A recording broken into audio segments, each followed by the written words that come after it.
విజయం ఒక్క రోజులో రాదు. కానీ గుర్తుంచుకోండి, కష్టంతో పాటు ఓపిక పడితే ఏదో ఒక రోజు ఖచ్చితంగా వస్తుంది. కష్టాలు వచ్చినప్పుడు కాలాన్ని తిట్టకు, నాకే ఎందుకు ఇలా అవుతుందని. ఒక్క మాట గుర్తుంచుకో, కాలం మంచి ఆటగాడికే పోటీ ఇస్తుంది. కానీ చేతగాని చెమటలకు కాదు. ఆడి చూడు, గెలుపు చాలా గొప్పగా ఉంటుంది. ఎప్పుడూ సంతోషంగా ఉండాలి అని కోరిక కంటే మనకు ఉన్నంతలో సంతృప్తిగా బ్రతకాలి అనే ఆలోచన చాలా విలువైంది.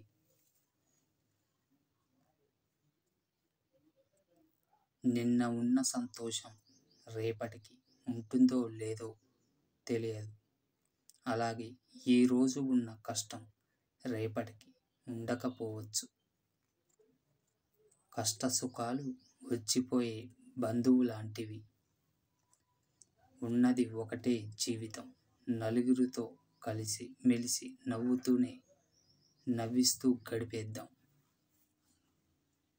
రాసిన అక్షరం తప్పైతే దాన్ని దిద్దవచ్చు, కానీ జీవితమే తప్పైతే దాన్ని దిద్దడం చాలా కష్టం.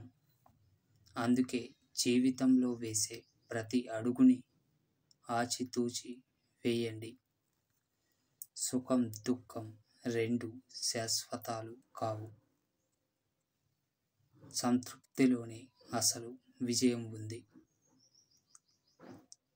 నీ గమ్యాన్ని నిర్ణయించేది నీ చేతలు, నీ నిర్ణయాలు తప్ప మీ అరచేతి గీతలు కావు. గొడుగు వర్షాన్ని ఆపలేదు, కానీ నువ్వు తడవకుండా కాపాడుతుంది.